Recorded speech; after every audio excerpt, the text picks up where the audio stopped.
दुनिया भर में कोरोना से कोहराम मचा हुआ है। इस जानलेवा वायरस से दुनिया भर में मौत का आंकड़ा करीब 92,000 पहुंच चुका है। तकरीबन 15 लाख से ज्यादा लोग संक्रमित हैं। हिंदुस्तान में कोरोना से 199 लोगों की जान जा चुकी है। कोरोना के आपातकाल में लोग घर में रहने को मजबूर हैं। कोरोना संकट के बीच अगर आपके मन में कोई सवाल है तो हमारे साथ मौजूद हैं देश के दो बड़े डॉक्टर के अग्रवाल। बहुत बहुत स्वागत है डॉक्टर के अग्रवाल आपका, और डॉक्टर स्वाति माहेश्वरी। बहुत बहुत स्वागत है स्वाति जी आपका भी। दोनों हमारे जो डॉक्टर्स हैं वो कोरोना से जुड़े आपके तमाम सवालों के जवाब देंगे। हमारे स्क्रीन पर लगातार आपको एक नंबर फ्लैश होता हुआ दिखाई देगा जिस पर आप फोन कर सकते हैं, और इस फोन के जरिए ही आप अपना सवाल पूछ सकते हैं, और तमाम आपके मन में जो भी शंकाएं हैं वो भी आप पूछ सकते हैं हमारे डॉक्टरों से। मगर डॉक्टर से बात करने से पहले एक रिपोर्ट आपको दिखाते हैं। देश में कोरोना के 6400 से ज्यादा मामले। भारत में मौत का आंकड़ा 195 से ज्यादा। पूरी दुनिया में 1 लाख के करीब पहुंचा मौत का आंकड़ा। देश में लॉकडाउन का 17वां दिन है और कोरोना के मामले में लगातार इजाफा हो रहा है। देश में कोरोना के मामले 6500 से ज्यादा हो चुके हैं। महाराष्ट्र में कोरोना के 1300 से ज्यादा मामले सामने आए हैं। तमिलनाडु में 830 से ज्यादा मामले सामने आ चुके हैं। दिल्ली में 700 से ज्यादा मामले आ चुके हैं। अब तक 503 पीपल हैव रिकवर्ड और उनको डिस्चार्ज कर दिया गया है। कंफर्म केसेस की संख्या देखें तो कल से आज तक में 678 नए केसेस आए हैं, जिससे कि टोटल संख्या 6412 केसेस हो चुकी है। टोटल 199 डेथ रिपोर्ट हुई हैं, जिसमें से 33 deaths have been reported in last single day. भारत में कोरोना के बढ़ते संक्रमण के बीच आईसीएमआर अध्ययन में कुछ अहम आंकड़े सामने आए हैं। आईसीएमआर के मुताबिक FX severe acute respiratory infection से पीड़ित 40% कोरोना मरीजों की ना कोई ट्रैवल हिस्ट्री है और ना ही ये संक्रमित व्यक्तियों के संपर्क में आए हैं। 15 राज्यों के 36 जिलों में ऐसे मामले सामने आए हैं। इन इलाकों में अतिरिक्त सावधानी बरतने की सिफारिश की गई है। कोरोना को रोकने के लिए पूरी दुनिया में स्टडी हो रही है। वैक्सीन बनाने की दिशा में कदम बढ़ाए जा रहे हैं। पैसे के कारण किसी भी प्रकार से कोविड के खिलाफ जो हमारी जंग है उसमें कोई कमी नहीं आनी चाहिए, ऐसा हमारे प्रधानमंत्री जी की भी इच्छा भी है, उनका निर्देश भी है, और उसके अनुरूप उन्होंने हमें हेल्थ डिपार्टमेंट को सहायता भी की है। कोरोना को रोकने के लिए पूरे देश में लॉकडाउन बढ़ाने के संकेत भी दिए जा रहे हैं। पंजाब और ओडिशा लॉकडाउन को बढ़ाने का आदेश दे चुके हैं। तमिलनाडु में भी एक्सपर्ट कमेटी ने लॉकडाउन को बढ़ाने की सिफारिश की है। Team news nation. तो दो डॉक्टर हमारे साथ हैं। सबसे पहले डॉक्टर के अग्रवाल साहब के पास चलते हैं। डॉक्टर के अग्रवाल साहब, मैं आपसे सबसे पहले, क्योंकि हमारे दर्शक लगातार हमारे साथ जुड़ते रहेंगे, उनका सवाल होगा। एक सवाल मैं पूछ लेता हूं कि आजकल जब लोग अपने घर पर हैं और उनको थोड़ी बहुत कोई प्रॉब्लम होती है तो उससे बचने के लिए क्या उनको सीधे डॉक्टर के पास जाना चाहिए, या अपने घर में रहकर इन छोटी मोटी बीमारियों का वो इलाज कर सकते हैं? हल्का फीवर हो जाए, खांसी हो जाए, या इस तरह की जो घरेलू दवाइयों से ठीक होने वाली बीमारियां हैं। आई गो बैक टू 1918 1918 में जब स्पेनिश फ्लू आया था जी, उस वक्त में कुछ गाइडलाइंस बनी थी जो हम लोग भूल गए। इस कारण से कोविड हमारे को रिमाइंड करने आ गया है। उस वक्त के भी 1918 में भी यही बात हुई थी कि अगर आपको खांसी, जुकाम या बुखार है, जिसे इन्फ्लुएंजा लाइक इलनेस बोलते हैं, उसके लिए आपने इमीडिएटली अपने आप को सेल्फ आइसोलेट कर लेना है। फ्लू के लिए 2 दिन के लिए, कोविड के लिए हम 14 दिन के लिए कर रहे हैं। कहने का मतलब है कि अगर आपको इन्फ्लुएंजा लाइक इलनेस है तो आज की डेट में आपने फोन पे या वीडियो में अपने डॉक्टर से बात करनी है। उसके पास नहीं जाना, अस्पताल में नहीं जाना। Let your doctor guide you. उसके अलावा भी अब टेलीमेडिसिन की गाइडलाइंस आ गई हैं कि आप अगर एक डॉक्टर को एक बार दिखा चुके हो, उसको आपके बारे में सब कुछ पता है, सब्सिक्वेंटली आपका एक्सरे देखना है, सीटी स्कैन देखना है, एमआरआई देखना है, तो आपको बार बार डॉक्टर के पास जाने की जरूरत नहीं है। एक तीसरी गाइडलाइन जो इंटरनेशनली आ गई है कि मान लीजिए किसी पेशेंट को मान लीजिए वो कोविड से भर्ती है, तो उसको अगर एक दवाई दिन में 1 बार दे सकते हैं और 3 बार भी दे सकते हैं तो 1 बार वाली दो। अच्छा, अगर उसको आपने कोई भी ऐसी दवाई जो दिन में 3 बार दी जाती है तो सोचो इसका ऑल्टरनेटिव क्या है कि दिन में एक बार डॉक्टर को या नर्स को उसके पास जाना पड़े। तो कहने का मतलब है जितना कम एक्सपोजर होगा, घर के अंदर में भी अगर 4 लोगों में से एक बीमार है तो उसके कमरे में सिर्फ एक ही आदमी जाए और वो भी मास्क पहन के, बाकी 3 लोग ना जाएं। तो मिनिमम और no contact policy is the answer. ठीक है सर। डॉक्टर स्वाति, एक और सवाल ये है कि कुछ पेशेंट जो हैं वो ठीक होके घर आए हैं कोविड के, अब इन लोगों से कब तक दूरी बनाकर बाकी लोगों को रखनी चाहिए और इन लोगों के लिए अभी क्या सलाह है जो ठीक होकर घर लौटे हैं? 199 मेरे ख्याल से लोग लौट चुके हैं घर कोविड जी हाँ, देखिए घबराने की बात तो नहीं है, क्योंकि हम लोगों की बॉडी में इम्यूनिटी डेवलप हो जाती है जिससे कि दोबारा इन्फेक्शन नहीं होता है, और जब एक बार आप ठीक हो जाते हैं तो दूसरों को इन्फेक्ट करने की जो कैपेबिलिटी होती है वो नहीं रहती, क्योंकि हम लोग डिस्चार्ज ही पेशेंट को तब करते हैं जब 2 टेस्ट नेगेटिव आ जाते हैं कॉन्जिक्यूटिवली। 24 घंटे के अंदर 2 टेस्ट नेगेटिव आने ज़रूरी होते हैं, तभी हम व्यक्ति को डिस्चार्ज करते हैं। लेकिन एहतियातन के तौर पे, क्योंकि कुछ स्टडीज़ ऐसा कहती हैं कि थोड़ा सा वायरस शेडिंग वगैरह होती रहती है, तो एहतियातन के तौर पे आप 1 हफ्ते मान लीजिए या 2 हफ्ते के लिए थोड़ा डिस्टेंस बना के वैसे भी रखें तो कोई बुराई नहीं है।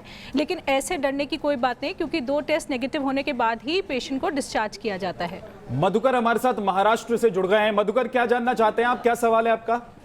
जी सर, रुमाल कितना प्रोटेक्टिव है सर? रुमाल मुंह पर रखना, मास्क, रुमाल मास्क के तौर पर यूज करना कितना सुरक्षित है, ये जानना आप चाहते हैं डॉक्टर स्वाति? देखिए काफ़ी सुरक्षित है आपके लिए इस वक्त। जो भी आप घर का बना हुआ मास्क है उसको यूज़ करिए, लेकिन ये ज़रूर देख लीजिए कि 2-3 परत होना चाहिए। जो कपड़ा आप यूज़ कर रहे हैं उसको लाइट के अगेंस्ट ऐसे लगा के देख लीजिए। अगर आपको लगता है कि बहुत ज़्यादा पारदर्शी है कपड़ा, लाइट अच्छे से आपको उसके थ्रू दिखाई दे रही है, तो वो कपड़ा ठीक नहीं है। तो थोड़ा मोटा कपड़ा लीजिए, उसकी 2-3 तह बना लीजिए और तब उसे यूज़ करिए, तो वो ज़्यादा इफेक्टिव होगा। लेकिन आप घर का कोई भी कपड़ा मास्क यूज़ करके इस तरह से अपने आप को सुरक्षित कर सकते हैं। एक और कॉलर हमारे साथ मैं इसमें एक चीज को ऐड करना चाहूंगा। जी सर, बिल्कुल। कि जैसे ये रुमाल आपके सामने है, हाँ। मैंने रुमाल को पहन लिया। अब इस जैसे स्वाति जी ने बोला कि इसमें 2 लेयर्स बन गई है, मैंने रुमाल को बांध दिया। जी सर। अब मैं किसी ऐसी जगह पे जा रहा हूँ जहां मेरे को 100% सील प्रूफ चाहिए। इस एरिया को नीचे से सील प्रूफ नहीं है, तो मैंने 3 रबर बैंड ले लिए, आपस में जुड़े हुए हैं। बीच वाले रबर बैंड को मैंने अपनी नाक पे, अपने चेहरे पे लगा के, बाकी के 2 रबर बैंड को अगर मैं अपने कान में लगा लेता हूँ तो ये बिल्कुल सील प्रूफ हो जाएगा। ये मेरा जो कान है, ये अब मैं जितना मर्जी फूंक मारो, ये चारों तरफ से सील प्रूफ हो जाएगा। तो इनडायरेक्टली आप अपने नॉर्मल सर्जिकल मास्क को जुगाड़ू N95 बना सकते हो। फिल्टर तो N95 वाला नहीं है, बट सील प्रूफ बना सकते हो एक तरीके से। तो घर के अंदर में अगर आप कहीं पर ऐसी जगह जा रहे हैं, मान लीजिए बस में जा रहे हैं और बस में आदमी खांस रहा है और उतरने में आपको 2 मिनट लगेंगे बस को रुकने में, उस टाइम में आप रिस्क नहीं ले सकते, आपको बिल्कुल ही टाइट मास्क चाहिए, तो इसको जुगाड़ू टाइट मास्क बना सकते हो। ठीक है, एक और दर्शक हमारे साथ जुड़ गए हैं, रिपू सूदन जुड़े हैं हमारे साथ। क्या सवाल है आपका रिपू? जी सर, मैं ये पूछ रहा हूँ कि ये जो बिस्किट आता है, बिस्किट खाने से भी संक्रमण फैल सकता है क्या? डॉक्टर अग्रवाल। बिस्किट खाने से? जी देखिए, अभी एक स्टडी आई है चाइना की, जहां पे जो सॉल्ट शेकर था, उस रेस्टोरेंट में जितने लोगों ने भी नमक दानी जो होती है वो शेयर करी, उनको इन्फेक्शन हो गया। तो इसलिए कोई भी चीज बाहर से आ रही है, चाहे वो बिस्किट हो, चाहे वो कोई भी चीज हो, उसको आपने प्रिकॉशंस लेनी है, क्योंकि आप उसको पहली बार टच कर रहे हो। तो आप उसके पैकेट को खोल के उसके अंदर से आप जो है बिस्किट निकाल लीजिए और उसके बाद में अपने हाथ को धो लीजिए और उसके बाद बिस्किट को खाइए। मयंक हमारे साथ जुड़े हैं। मयंक, क्या सवाल है आपका? सवाल है कि आजकल सर किसानों के लिए, क्योंकि सर गेहूं की फसल तैयार करी है पक्का, और सर कटाई के लिए, तो किस तरह से किसान बचाव करे अपना सर, कि कटाई भी जरूरी है वरना फसल जो खराब हो जाएगी सर खेतों में। ठीक है डॉक्टर स्वाति, इसको लेकर सोशल मीडिया पर भी खूब हमने देखा कि बातें हुई थी कि किसान क्या इससे बच सकते हैं और जब ये खेत में जाते हैं तो वहाँ इन्हें क्या करना चाहिए, वही सवाल है इनका। देखिए, ये तो वैसे राज्य सरकारें डिसाइड कर रही हैं कि कहाँ कहाँ वो किसानों को ये रियायत दे रहे हैं कि वो लोग जाकर के अपनी फसल काट सकें। तो ये काफ़ी कुछ प्रशासन का मामला है, लेकिन अगर आपकी प्रशासन ने आपको अलाउ किया है कि आप जाकर के खेतों पे काट सकते हैं तो मास्क लगा कर जाइए। जैसे अभी डॉक्टर के अग्रवाल सर ने भी आपको सिखाया कि कैसे आप खुद घर का बना हुआ मास्क यूज़ कर सकते हैं, तो मास्क लगा करके जाइए। कहीं पर भी आप कोशिश करिए कि आप अपने हाथों को आँख, नाक और मुंह पर ना लगाएं, गंदे हाथों को बिल्कुल मत लगाइए। और घर आने के बाद अच्छे से साबुन से अपने हाथ धोइए, कपड़े बदलिए, नहा लीजिए, तभी अपने घर की किसी और चीज़ को छूइए। तो इन बातों का, थोड़ी सी बातों का बस आप ध्यान रखें, लेकिन वैसे और कोई घबराने की बात नहीं है। और खेतों में भी सोशल डिस्टेंसिंग रखना बहुत ज़रूरी है। अगर आप अकेले खेत में नहीं हैं और भी आपके साथी हैं तो उन सब में भी सोशल डिस्टेंसिंग यानी कि 3 फीट का डिस्टेंस आप लोगों में होना ज़रूरी है, उसको हमेशा बरकरार रखें। प्रवीर दिल्ली से हमारे साथ जुड़े हैं। प्रवीर, क्या पूछना चाहते हैं आप, क्या है सवाल आपका? सर, मेरा ये सवाल है कि जो मास्क या जो भी कपड़ा मुंह पे लगाते हैं बचने के लिए, उसको कैसे हाइजीन मेंटेन करना, मतलब उसको उतारने के बाद रीयूजेबल कैसे करना है, ये रीयूज कैसे करना उस कपड़े को? ठीक है डॉक्टर। देखिए, इसका जवाब मैंने पहले भी दिया था कि इस रुमाल को जो इस्तेमाल किया है इसको धो लो, धोने के बाद प्रेस कर लो। याद रखिए, सदियों से हम लोग, जब हमारे घर में पट्टी नहीं होती थी रात को, तो हम कपड़ा फाड़ के उसको प्रेस करके हम पट्टी बांध लेते थे, क्योंकि वो स्टेराइल हो जाता था। तो इसी प्रकार से अपने रुमाल को आपने यूज कर लिया। मान लीजिए आपके पास 2 रुमाल हैं, एक रुमाल आपने पहन लिया, दूसरा उतारा, उसे धो लिया, धोने के बाद में आपने उसको प्रेस कर लिया। आयरन करने से सारे बैक्टीरिया, वायरसेस मर जाते हैं। ठीक है। हमारे साथ दिल्ली से, वाराणसी से जुड़ गए हैं, रितेश जुड़े हैं। क्या सवाल है रितेश आपका? हाँ सर, ये कह रहे थे कि जो सैनिटाइजर है उसकी जगह हम डिटॉल वगैरह या टेफ्लॉन वगैरह से सैनिटाइज कर सकते हैं क्या? डॉक्टर स्वाति, डिटॉल या फिर दूसरी कोई ऐसी चीज है जो इस्तेमाल कर सकते हैं सैनिटाइजर की जगह? देखिए, लिक्विड सोप आप कोई भी यूज़ कर सकते हैं, लेकिन अगर सैनिटाइज़र नहीं मिल रहा है तो सबसे आसान तरीका है साबुन को यूज़ करना। तो सैनिटाइज़र के लिए परेशान मत होइए, क्योंकि साबुन उतना ही और ज़्यादा ही कारगर होता है। तो साबुन को यूज़ करिए, जितना ज़्यादा आप यूज़ कर सकते हैं मेरे ख्याल से उसका प्रयोग करें तो दिक्कत की बात नहीं होगी, क्योंकि डिटॉल और सेवलॉन ये सब भी उतनी मात्रा में अब अवेलेबल नहीं है और लोगों को नहीं मिल पा रहे हैं। तो साबुन एक ऐसी चीज़ है जो आसानी से सब जगह मिल जाती है, इसकी कमी भी नहीं है, तो साबुन को यूज़ करिए, परेशान नहीं होइए। विशाल मध्य प्रदेश से हमारे साथ जुड़े हैं। विशाल, क्या जानना चाहते हैं? सर, मैं जानना चाह रहा था कि मेरी जो दुकान है सार्वजनिक प्लेस पे, बस स्टैंड पे, तो जैसे लॉकडाउन जैसे खत्म होता है, अपन क्या क्या सावधान रखेंगे, अपना घर के लिए भी ज्यादा अच्छी रहेगी? डॉक्टर अग्रवाल, लॉकडाउन खत्म होने के बाद के लिए वो अभी परेशान है कि लॉकडाउन खत्म होने के बाद जब वो जाएंगे दुकान पर तो वो कैसे सुरक्षित रहे, वहाँ क्या उनको प्रिकॉशंस रखने चाहिए? देखिए, इस वक्त में हर जो आदमी अपना काम कर रहा है उसे अपना एग्जिट प्लान सोचना है। जैसे डॉक्टर सोचेगा कि मैं क्लिनिक को कैसे रीस्टार्ट करूं, राशन वाला सोचेगा मैं अपनी दुकान को कैसे रीस्टार्ट करूं। एक तो क्योंकि दुकान बंद है, आपकी जाने के बाद में आप उसको डिकंटामिनेट करिए पूरी दुकान को, और डिकंटामिनेट करने के बाद में आप जो भी आपके पास आ रहा है वो 3 फुट दूर रहे आपसे। आप हमेशा वो पहने, आप मास्क पहन के काम करें, और जो आदमी आपके पास में आ रहा है वो भी मास्क पहन के काम करे। अगर आप उससे करेंसी ले रहे हैं आप, और आपके एरिया के आसपास 2 किलोमीटर में कोरोना के मरीज हैं, तो उस करेंसी को आप प्लास्टिक के कवर में डाल दें और 5 दिन के बाद में उसका इस्तेमाल करें। ये हमारे को एग्जिट प्लान, हर प्रकार के वर्ग के लोगों को अपना एग्जिट प्लान बनाना होगा कि हम जब लॉकडाउन से बाहर निकलेंगे तो हम अपने आप को कैसे बचाएंगे। याद रखिए, अतिथि देवो भव। हमारे घर में, हमारी दुकान में जो भी आदमी आ रहा है वो अतिथि है। वो हाथ धोएगा, अपने हाथ धोने के बाद में हम उसको प्रणाम करेंगे, हाथ नहीं मिलाएंगे और उसको 3 फुट दूर रहेंगे। अतिथियों को हम लोग आसन पे बिठाते हैं, अपने बगल में नहीं बिठाते, तो उसको 3 फुट दूर रखिए। 3 फुट की दूरी से ही अपने मेहमानों का स्वागत करें। जय कुमार हैदराबाद से हमारे साथ जुड़ रहे हैं। जय कुमार, क्या जानना चाहते हैं, क्या सवाल है आपका? सर, हम लोग बाहर से सब्जी लाने से उसको कैसे, कुकिंग से पहले क्या करना चाहिए अभी के हाल में? सब्जियों के लिए पूछ रहे हैं? सब्जियों के लिए पूछ रहे हैं ना आप? सब्जी जो लेकर आते हैं? हाँ, सब्जी कुकिंग करने के लिए सब्जी जो ला रहे हैं, ठीक। उसको कैसे डिसइंफेक्ट करेंगे?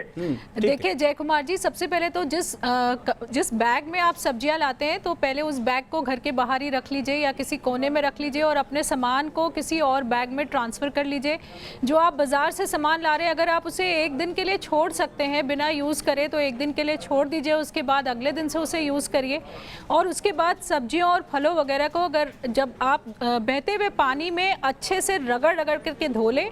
अगर आपके पास बहते हुए पानी की सुविधा नहीं है तो किसी बर्तन में पानी रख लीजिए और उसमें सोक कर दीजिए सब्जियों को, फ्रूट्स को, और थोड़ी देर बाद उनको रगड़ करके धो लीजिए। अपने हाथ भी साबुन और पानी से धो लीजिए और साफ हाथों से ही इनको काटिए, पकाइए। बस इतनी सी बात का आपको ध्यान रखना है। मनोज झारखंड से हमारे साथ जुड़ गए हैं। मनोज जी, क्या सवाल है? जी सर, सुबह में फील्ड जाना चाहते हैं मॉर्निंग वॉक करने के लिए, 4 बजे पूरा एरिया फांका रहेगा तो हम जा सकते हैं? अभी तो लॉकडाउन है, कैसे जाएंगे मनोज जी? अभी तो लॉकडाउन है, कई जगह पे सीलिंग है, तो अपनी छत पे जाइए, छत पे जाके विटामिन डी लीजिए। मैं वही कह रहा हूँ, अभी अपने छत पे जाइए, अपने आंगन में जाइए, अपने छत पे जाइए, अपने छज्जे में जाइए। बाहर जाना तो आज की डेट में लॉकडाउन है और कई जगह में तो सीलिंग हो रही है। तो अगर आप बाहर सब्जी लेने मान लीजिए जा रहे हैं, दूध लेने जा रहे हैं, तो 3 फीट का डिस्टेंस मेंटेन करें और मास्क पहन के जाएं।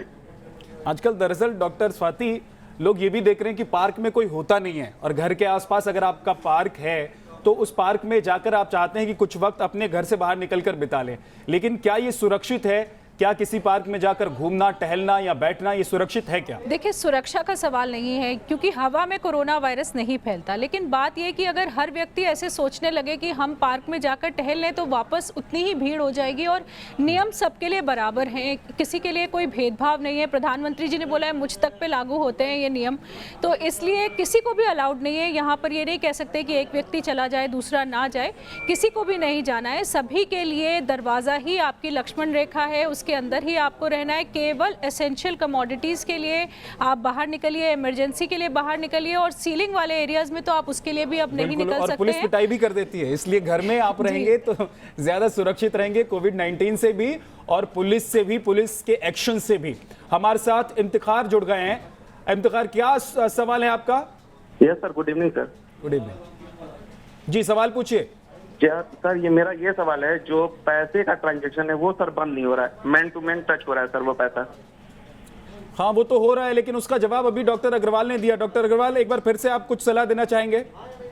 देखिए, जो मेटल वाला पैसा है या कागज वाला पैसा है, कागज 2 प्रकार के होते हैं, porous and non porous. Porous का मतलब होता है न्यूज़पेपर, जहाँ पे पानी सोक कर लेता है, जैसे स्पंज होता है, उसमें इन्फेक्शन का रेट कम होता है। लेकिन नॉन पोरस जो कागज है जिसमें पानी रिटेन हो जाएगा, आप जैसे आपका 100 रुपए का नोट है, उसमें पानी गिर जाए तो वो नोट खराब नहीं होता, इसके अंदर में वायरस के रहने के चांसेस ज्यादा होते हैं। इसलिए आप क्या करें, अगर आपने किसी से नोट लिया है, या तो नोट को आप प्लास्टिक में डाल के रखें, उससे ट्रांसफर करें, फिर प्लास्टिक में बदल लें। नॉर्मली हम लोग ये रिकमेंड करते हैं कि आप उसको 5 दिन तक उस पैसों का इस्तेमाल ना करके 5 दिन के बाद में उसका इस्तेमाल करें। बट आज की तरफ से रिजर्व बैंक की तरफ से अभी तक कोई ये प्रिकॉशंस नहीं आई है। ये जो प्रिकॉशन आई थी वो चाइना के बैंकों से आई थी कि क्या प्रिकॉशंस ले, बट भारत के रिजर्व बैंक से अभी तक ऐसी कोई रिकमेंडेशन नहीं आई है। पूरी दुनिया में क्या अभी तक कोई ऐसा मामला या केस सामने आया है कि पैसे की वजह से कोरोना ट्रांसफर हो गया हो? नहीं, ऐसा कोई केस नहीं है, लेकिन चाइना के बैंकों की ट्रांजैक्शंस की गाइडलाइंस आई थी। ठीक है, और यहाँ पर आप ये भी लेकिन एक स्टेट के अंदर में एक फाइल 21 लोगों के से मूव करी थी, उस फाइल से इन्फेक्शन हुआ। तो इसका मतलब है कि कागजों से इन्फेक्शन होता है, अस्पताल में कागजों से इन्फेक्शन होता है। ठीक है, तो हमें मालूम है कि नॉन पोरस चीजों से इन्फेक्शन होता है। साथ में ये भी याद रखें, बहुत सारे लोगों की आदत होती है थूक लगाकर अखबार पढ़ते हैं या थूक लगा करके करेंसी को काउंट करते हैं, तो ऐसे समय जी हाँ बिल्कुल, तो इस वक्त बिल्कुल भी इस तरह से ना करें। और ये से संदीप हमारे साथ जुड़ गए हैं। संदीप जी, क्या जानना चाहते हैं, क्या पूछना चाहते हैं आप? सर मैं ये पूछना चाहता हूँ, क्या 2-4 दिन खांसी और गले में दर्द होने से भी कोरोना हो सकता है? डॉक्टर स्वाति, देखिए, ऐसी घबराने की बात नहीं है। अगर आपको सूखी खांसी है, तेज बुखार हो रहा है, सांस लेने में भी दिक्कत हो रही है, तब हम कोरोना वायरस का अंदेशा करते हैं। अगर आपको हल्की फुल्की खांसी है कि आपको बुखार भी है। संदीप आप हैं क्या हमारे साथ? संदीप जी, आपको बुखार भी है? लगता है फोन कट गया उनका। तो भी अगर देखिए, अपने लक्षणों का ध्यान रखिए। अगर आपको लग रहा है कि आपके लक्षण बढ़ रहे हैं, आपकी दिक्कत बढ़ रही है, तो आप तुरंत डॉक्टर से संपर्क करें। अगर आपको लगता है कि नहीं, आपके लक्षण 2-3 दिन में अपने आप सुधार आ रहा है, ठीक हो रहे हैं, तो आपको घबराने की चिंता की बात नहीं है। लेकिन अगर आप ट्रैवल करके आए हैं, उसके बाद आपको लक्षण हो रहे हैं, अभी 14 दिन में आप ट्रैवल करके आए हैं, या आप किसी ऐसे व्यक्ति के संपर्क में आए हैं जो ट्रैवल करके आया है, तो ज़रूर आप अपने डॉक्टर को बताएं अगर आपको लक्षण हो रहे हैं तो। एक डॉक्टर स्वाति, मैं जोड़ देता हूं कि अगर किसी को 20-25 दिन से सिर्फ खांसी ही खांसी है, तो क्या उसको डरने की जरूरत है? नहीं, बिल्कुल भी नहीं ऐसे डरने की, क्योंकि खांसी की कई और वजह भी हैं और अभी सीजनल फ्लू भी चल रहा है, उसकी वजह से भी है, तो इसलिए इतना परेशान होने की ज़रूरत नहीं है। लेकिन अगर आप हॉटस्पॉट वाले एरिया में हैं या आप ट्रैवल करके आए हैं, कॉन्टैक्ट हिस्ट्री है आपकी, तो ज़रूर चिंता की बात है और ऐसे में आपको डॉक्टर से तुरंत संपर्क करना चाहिए। ऐसा भी होता है कि 20 दिन तक खांसी रहे, उसके बाद फिर फीवर आए, उसके बाद बाकी सिम्टम्स दिखाई दे, जो 5-6 सिम्टम्स? देखिए, ज़्यादातर कोरोना वायरस के जो सिम्टम्स होते हैं, इसका इंक्यूबेशन पीरियड वैसे 14 दिन का है, लेकिन 5 दिन में ज़्यादातर लोगों को सिम्टम्स उभर करके सामने आ जाते हैं। फिर भी 14 दिन का समय है, इसलिए ध्यान रखना ज़रूरी है। और अगर आपके सिम्टम्स बढ़ रहे हैं, अगर आपको लग रहा है कि आपकी तबीयत और ख़राब होती जा रही है, तो आपको तुरंत डॉक्टर से संपर्क करना है। लेकिन अगर आपको लग रहा है कि मामूली सर्दी खांसी ही है, बुखार हल्का ही है, तो वो अपने आप ठीक भी हो जाएगा। परेशान, लेकिन आपको इस समय में ज़रूर मास्क लगा के रखना है। आप इस वक्त अपने घर के बाकी लोगों को प्रोटेक्ट करिए, तो मास्क लगा के रहिए और लोगों से 6 फीट की दूरी रखिए, ये बहुत ज़रूरी है। बहुत बहुत शुक्रिया डॉक्टर स्वाति, आपका भी। डॉक्टर अग्रवाल, आपका भी बहुत बहुत शुक्रिया ये तमाम जानकारी हमारे दर्शकों तक पहुंचाने के लिए।